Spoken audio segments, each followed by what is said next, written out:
I'm not getting a lot of cutting done yet is I found another axe head. That was $10. I'm going to clean it up a little bit. And I'm going to clean up the axe head that I just finished putting on the cheesy handle with green.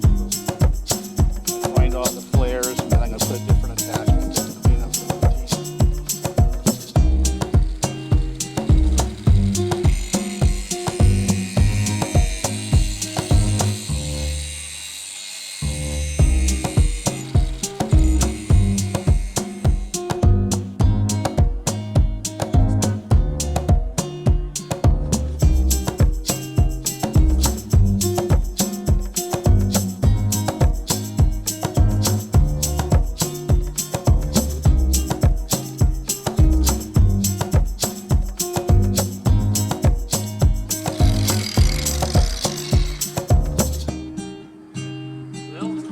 Interestingly enough, the one thing I can tell you about the difference between those two axe heads, this sucker here is hard. It's hard. This one here is soft. It ground really fast. So I don't know what it was or what brand it was, but it's a very mild steel, where this is probably a higher grade steel because of its obvious difference in hardness. Clean it up a little bit, make it look nice.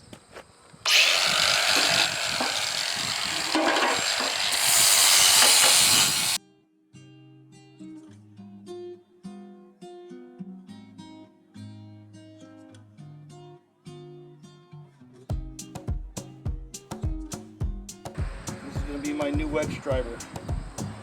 Alright, it's a really hot day today.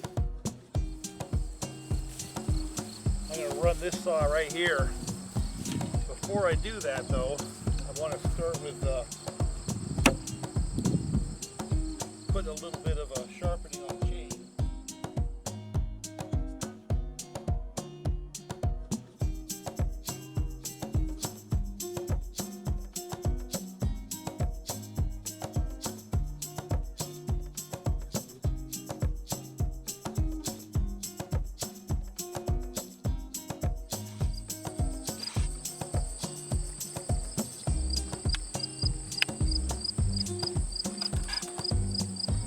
Alright, next thing is, can we get it to start?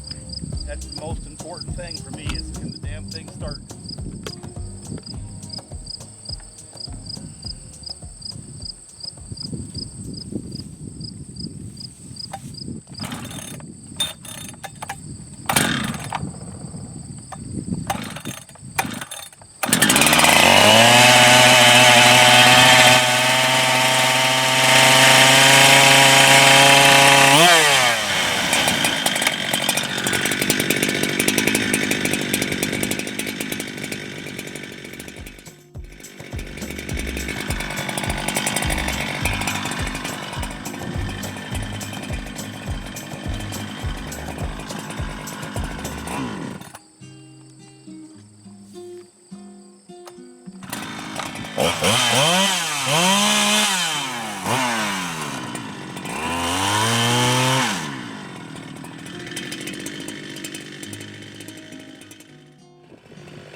notice it doesn't vibrate very much at all for a big saw. I can set that right on the stump. And interestingly enough, with the piston I have in there, it actually vibrates less than the one that was in their stock. And I think it's because the one in there now is a little bit lighter. But this is a kind of a tweak and tune. That piston's got to break in, those rings have got to seat. So we're going to do a couple of heat cycles like this. Let it cool, fire it back up, you know, and let it begin to seat those rings. Basically, when you say that word, breaking in a saw, what that really means is the crosshatch on the cylinder files the rings to fit. Now today is a hot day, so I found it interesting that I had to richen it back up a little bit from where I had it. That could simply be the change in the piston and the change in the compression, you know, because I had it run pretty good with the Holsfforma piston in there. And I don't really see any change in power with that pop-up. If anything, it doesn't feel quite as snappy. So if I get the new piston from Holsfforma and it's dimensionally correct, I'm probably going to put it right back in. But the only thing I see out of this piston here is it vibrates less and it rattles less, but it doesn't seem to make any more or less power.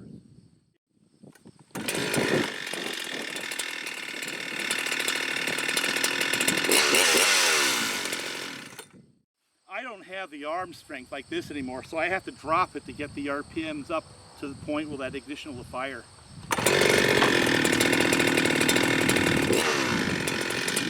But if I can get the speed, it'll fire first pull. You know, if I just try to pull on it, I don't know if I have enough speed to get it fired or not. We'll see.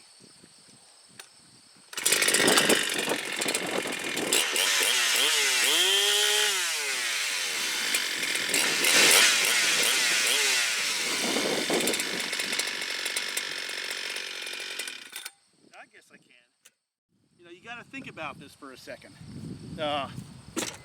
When I got the 288, I got that up in the garage. The oil pump didn't work, right? So I had to buy an oil pump and put it in there. I spent probably $30, $40 plus the time to put that oil pump in there. And it's kind of funny because I put a piston in this one. I spent 40 bucks on a piston, so we're like, you know, it's still under $100 plus the time. And these are so easy to work on.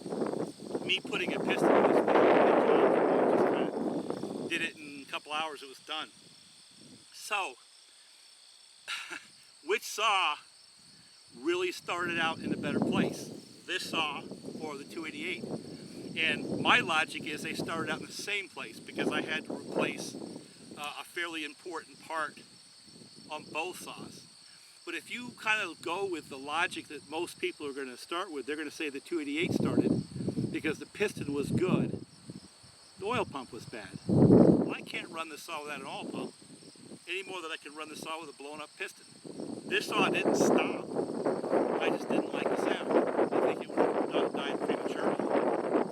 But me putting a piston in there, that doesn't really bother me because I'm going to pull it apart anyway. It's like a net zero. So in fact, this saw here, I believe, is starting at a better place for me. Not necessarily for you, but it is for me.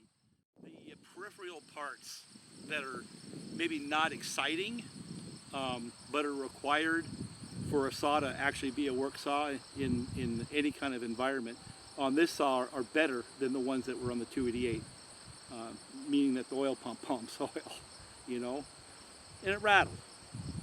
I have a hunch that these early versions of the G395, I don't have any inside information, but I have a hunch that once the feedback gets back, that they probably have to look at the pistons carefully. They might change a supplier or something. I don't think that's going to be a permanent. I think that's called teething issues. And it's funny. There was a line. There was a thread on Forestry where they were just bashing the Chinese clones, and the whole thing was about consistency and all that stuff. Well, this is effectively a new model for Holsfforma. Let's go back in history and think about new models for, pick your brand. I know Husky, but I remember the 5 362 with the 5-screw cases, they had to do a whole case redesign. This one they have to change a piston, right? So which one had more teething issues?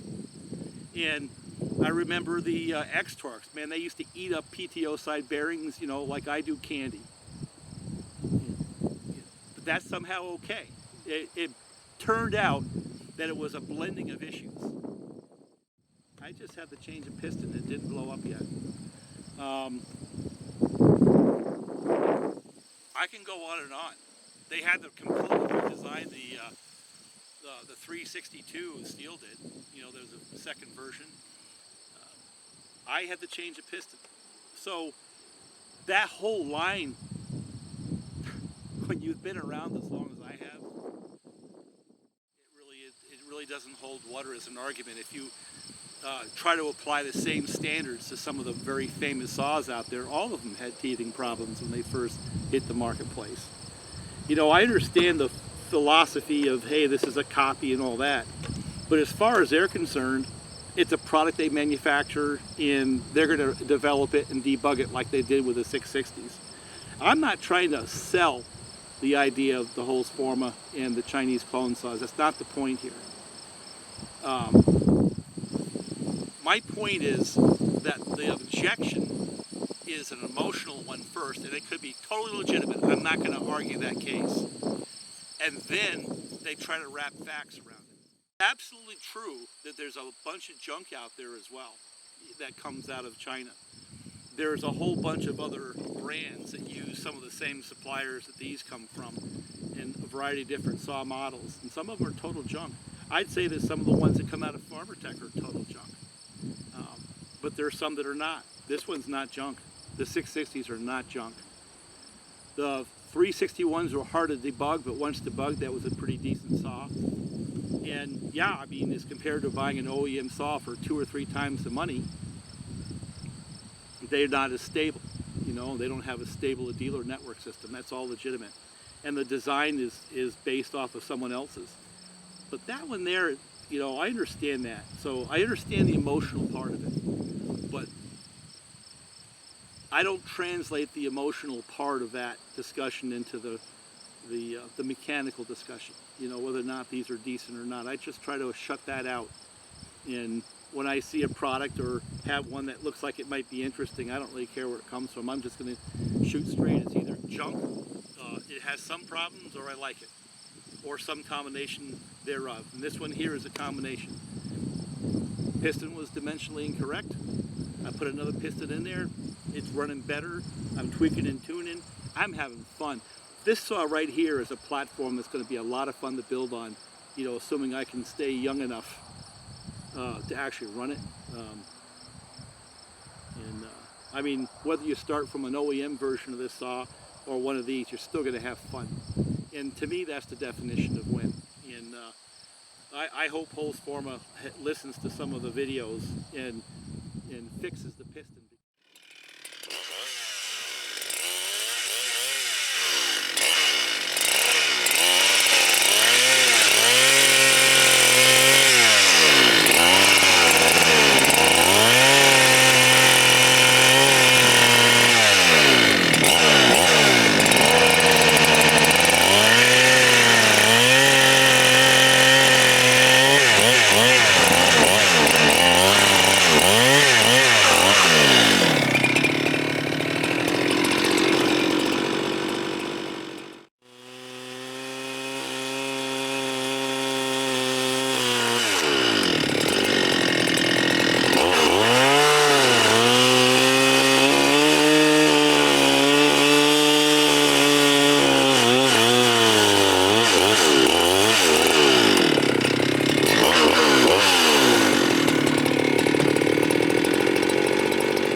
think the reason why it's having a little bit of issues with starting, one of the guys who responded on the video I did before probably nailed it. I think it's compression. Because once those rings seat, it'll be a little easier for it to start. Alright, let's see if it'll start this time with my ability to pull.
How about now? Let's see if it'll start first pull now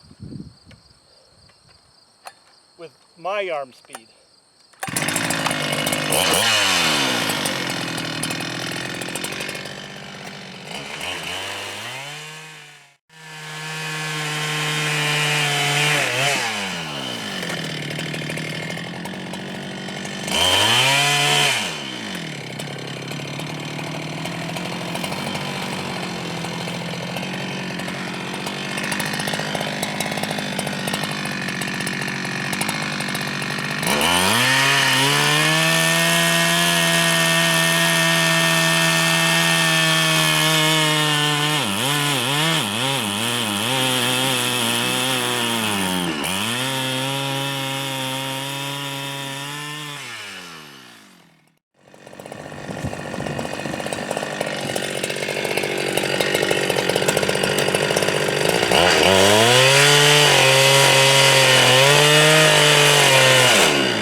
About that, Mr. Ray.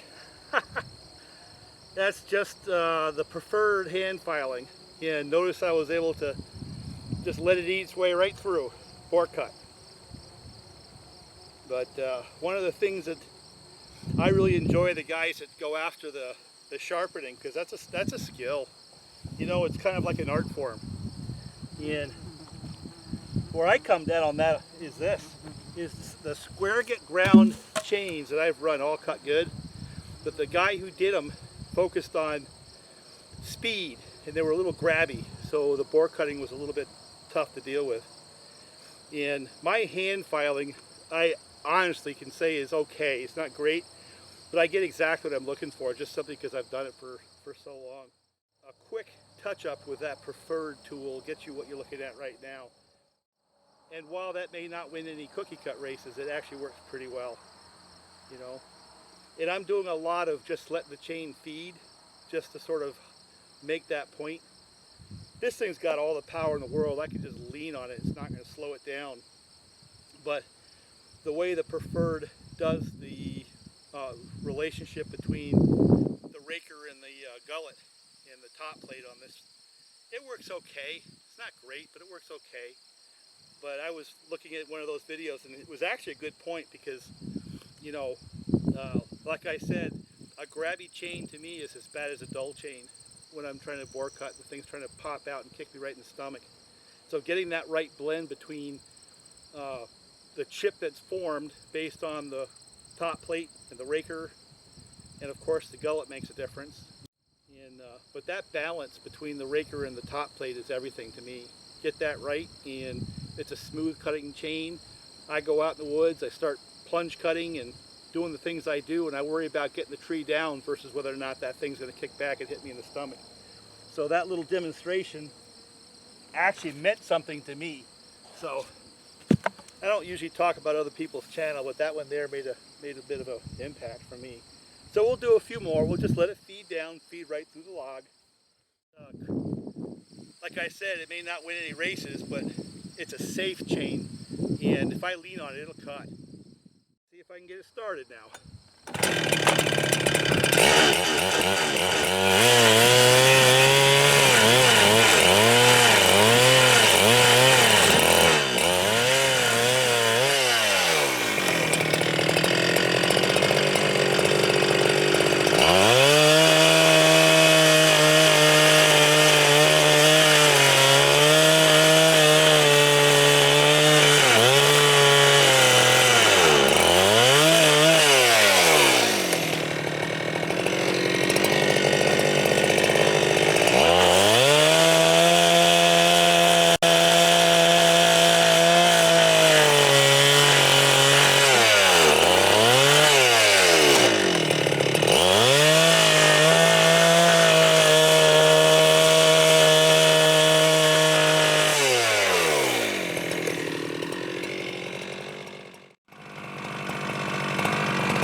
Do another heat cycle.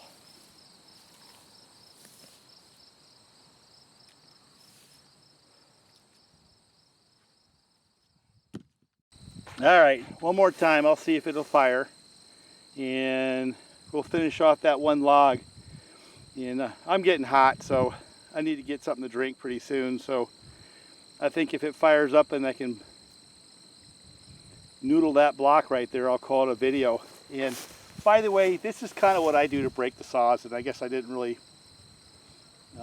articulate it well. Doing this kind of work, A couple of hard cuts, a little bit not. You know, basically do some cookies, do some noodling, let it shut off.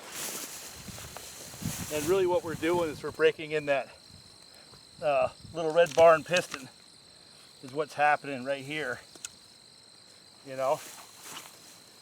So, and I think the reason why it's been a little tough to start is I think the compression was down. Even though it runs like crazy, it's one of those things that a lot of displacement can solve a lot of ills. You know what I'm saying? So let's see if it restarts.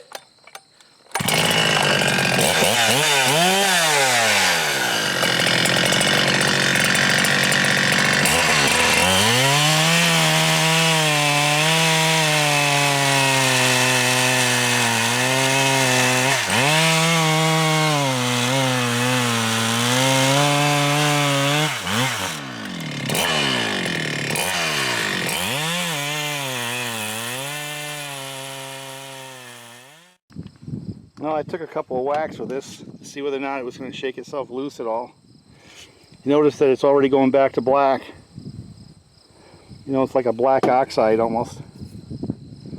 And this thing works pretty good. Kind of wish I had a better handle to start from. All the junk that's in this truck. Got a 25 horse outboard back there, electric start. It's an Evinrude. My 281 that I borrowed the bar and used it on this Holsfforma. That stand is junk, doesn't work much anymore. I have to get another one. But look what showed up in the mail. Genuine parts. Full wrap handle. And yeah, it rained like crazy last night. So I believe that's going to end up on that saw right there. But that's for another video, along with some other changes. I don't know, maybe the straight handle goes in the blue saw to keep the weight down, and this goes on 281. What do you think? I'll wait to see what I get for comments, but my original concept was to spend 40 bucks, because that's all this cost from Duke's, maybe 45, and put that on the blue saw and then put a longer bar on that saw just to start using it in the woods. On the bigger trees, I've got a bunch of old maples that are probably 3 and 4 foot in diameter. It'd be a great way to test that saw.